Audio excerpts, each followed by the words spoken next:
Okay, so here I am in the Avec Audio admin panel acting as a buyer for music. So we discussed how to search for music, but in this case, I'm going to give you an example of the different options for purchasing a piece of music on the platform. So in this case, I'm going to go find myself and I'm going to go buy my own track. Okay, so here's my portfolio, my platform. Currently, I just have one track registered in the account that's been approved. But you can do a couple things here. So if you click on this track, it'll start auto playing, so you can actually listen to the track. However, you got a couple different options here. So you can choose to just purchase the track outright and select a single use, a multi-use, or an unlimited use license. And you can refer to our different licensing types in another video. But once you've kind of selected what type of licensing use that you want, you can either add to cart if you're looking for music, more music, or check out for purchase. So in this case, I see this price here in our pricing demo. I see $2. Well, maybe I don't want to pay $2 for this for a single use. Maybe I need a couple uses, but I don't even want to pay a dollar for the multi-use, for example. So what I'm going to do is, instead of doing an outright purchase, I'm actually going to bid on this track independently with the composer. So I don't want to pay this, so I am going to decide to do a single use license, and I'm going to try to place a bid for $1 instead of $2. So now that I've placed this bid, now I'm waiting response from the seller. So if you go over here under my bids, you will see that I have just generated this bid and it has gone to the composer, and you can see the current status is in progress. So if you go over here to actions, right now, currently, the only thing that you have available is to be able to rebid on this track in the event that the composer does a counter offer or just completely denies your request. So we're going to go over to the composer account and show you what their side looks like. Go log in here. Okay, so here we are in the seller account for the purchase, and we're going to go to the My Requests. So what you'll see up here, actually, in the little notifications, it'll actually show that you've got a new bid request from the Avec Audio platform, or from the buyer. So you take a look at the bid and you see, okay, I see that they're offering it at $1, and currently it's accepted at $2. So basically the sell price, and it's in progress. So you got a couple different options here. You can either just straight up deny them, you can counter it, at which point you can enter your counter information here, or you can accept. So in this case, I'm going to accept for the dollar, and I'm going to click OK. All right, so now that it says approved, what'll happen is that, one, you'll get a notification here saying that you've accepted that this offer is okay, and it's been, basically, the buyer has been notified. So we'll go to log out. We'll log back into our buyer account, and you will now see a notification here that says that I have accepted my own offer. So we're going to go to the My Bids once again, and so you can actually see that it's been approved. So now I can actually purchase it at the new price. So instead of the original $2, now you can see here the purchase price, the service fee, which currently is enacted at the moment, and the total price for the entire track. So you'll check this to agree to the terms for us generating sync licensing agreements, as well as the cue sheets that might populate, and then I can click purchase. Okay, so we've got a couple different options here. You can click on PayPal, or you can click on our Stripe portfolio account method, and you just enter your information here, and you're able to pay directly through this portal here, or you can pay directly through PayPal. and it will take you over to your PayPal account to log in to make that secure payment. Okay, so instead of purchasing it in the My Bids, I just wanted to make for sure that you knew that was available, which is a pretty unique thing. You can kind of price haggle with composers to get, appropriate price. So, maybe you're a music supervisor that's trying to meet a budget of some kind. You could try to, knock down the price a little bit to make it a little bit more affordable so you can complete your project. So that's why the My Bid system's there. It essentially allows you to interact between composer and yourself to make for sure you get the right deal. So yeah, so now that we're kind of moving on, what I want to do is I'm actually going to, instead of purchasing here, I'm going to go back to the the actual buyer or the seller's account, which is currently my account. And I want to, instead of purchase a single license, I want to purchase a multi-license, so you can see what happens here. So instead of purchasing the single license, I'm going to purchase a multi, which requires you to enter in at least 2 licenses for this. And I'm going to go ahead and just add it to the cart. So this cart, or this alerts basically just says it's added to the cart. And you can see up here, the little red dot shows the cart feature here. So right here on total checkout, you could go, look for, search for other music on the platform, and you can just continue adding to a cart and just check out in one lump sum, or you can just do individual purchases. So in this case, if you decided later on that you wanted to change it to an unlimited use or a single use, you could. But in this case, we're just going to keep it the same. I'm going to once again agree to the terms for generating of sync licensing as well as the cue sheet, and I'm going to go ahead and check out to show you what the checkout process looks like. Okay, so once you're registered, what's going to happen with Stripe is, as long as you're registered with a certain email, it will actually save your information with Stripe and have your credit card there on file for automatic quick transactions, but it requires you to verify using your cell phone. So now that it's authorized with the code that popped up on my cell phone, I'm able to pay. And here we go. So once this goes, we'll now show that over here in the purchasing page, it now says your payment is successful. You can review your purchase on the purchases page. So here's the My Purchase page.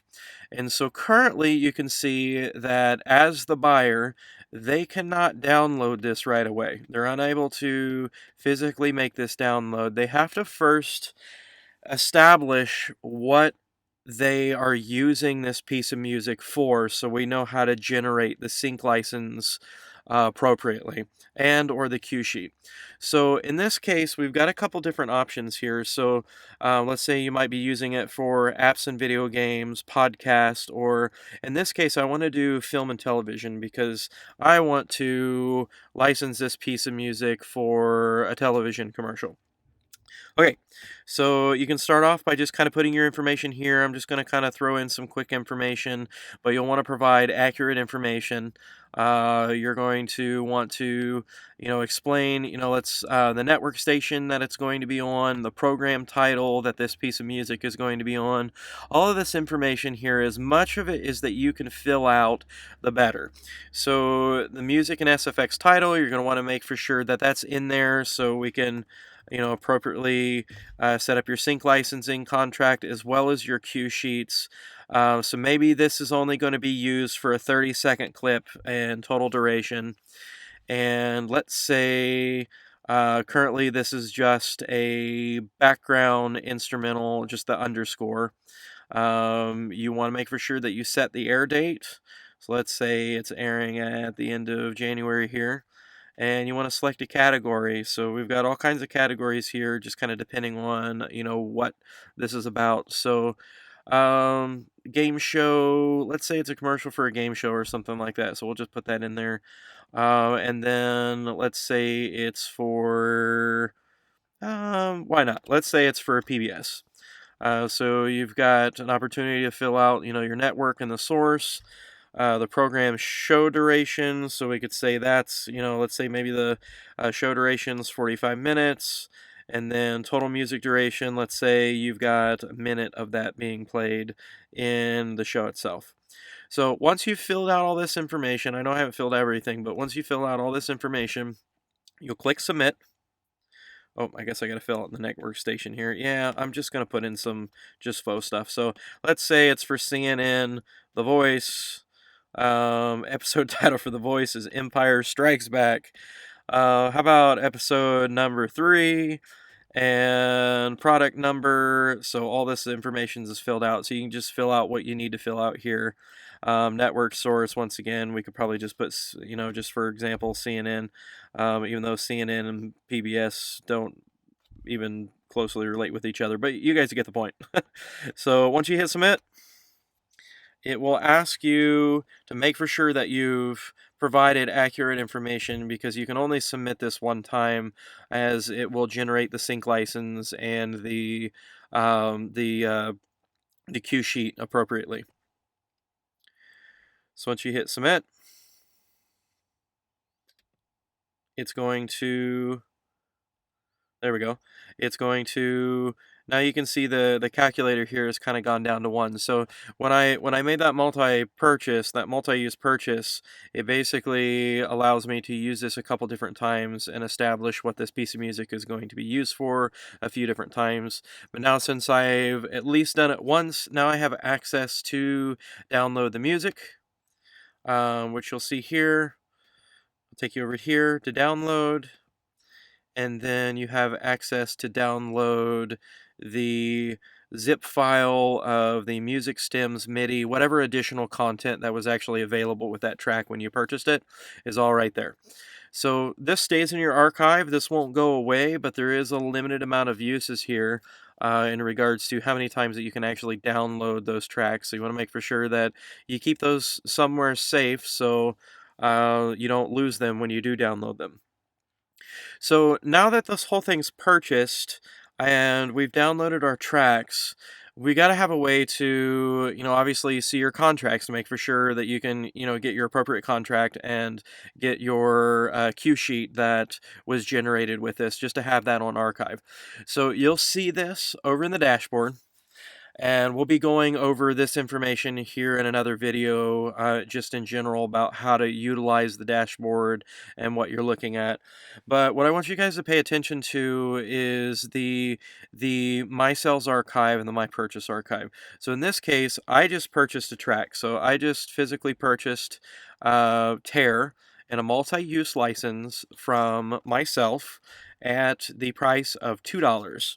And so currently, if you click on contract, we have one contract available, because that is the contract that was filed when the buyer did the licensing usage for that track. So we can go ahead and download that, and you'll see, just based on the statistics, or basically based on what the seller wanted to sell this music as. If you look in the agreement here, you can see that it's a non-exclusive multi-use license.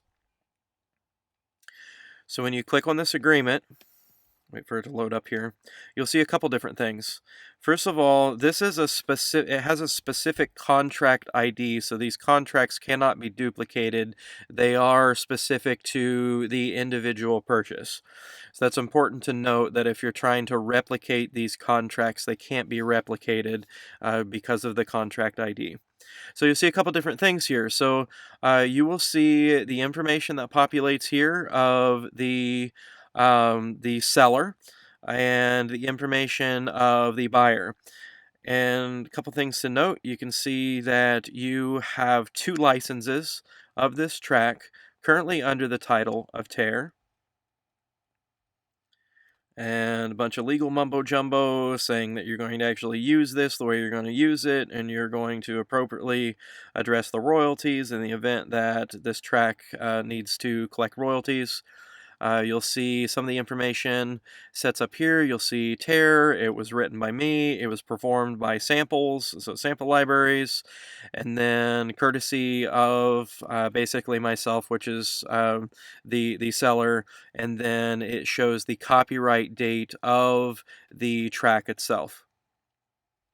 You go down here, following the signatures.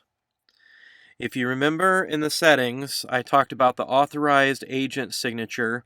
This is a specific code that is tailored to your account. So all codes are unique to their own account, and this acts as your signature ID as you're signing off on this sync licensing contract to basically state that this is a legal document and that the agreement that you have entered in on that day from that purchase is legal and basically cannot be revoked unless you guys come to some type of agreement there.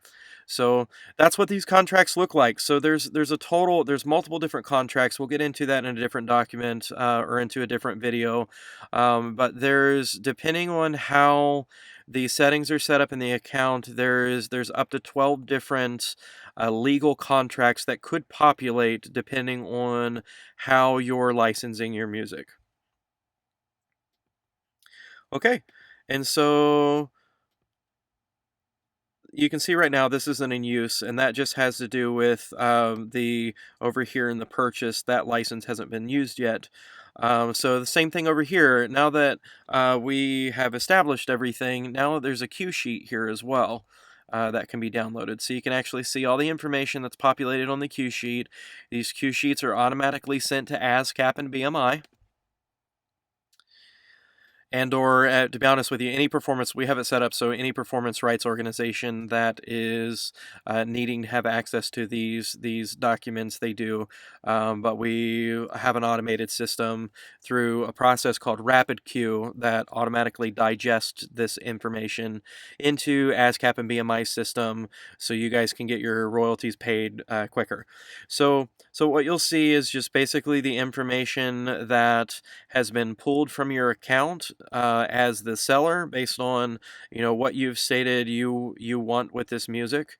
And so you can see right here it automatically basically says that this track is not royalty free, so we're expecting to get royalties from this. And right here you'll see that I am the composer, my ASCAP affiliation, and I am 100% owner. And then my publishing company as myself, as well as ASCAP, is 100%. So I should be collecting 100% of the royalties on this track since it was purchased. It shows all the individual information here, what this track's being used for, and then it gives all the contact information, and then it shows that this cue sheet has been prepared by the Avec Audio Corporation in the event that any of these performance rights organizations have questions on any of the cue sheets that are populated. So these are archived. These are quite literally all archived here in your cells, so you can refer to these contracts. Any contract that has been populated, these will be here until your account has either been closed or literally it'll just be stored here forever. So it's set up here so you can access this data at any point in time. So that is essentially how you do a sell on the or make a sell and make a purchase on the platform.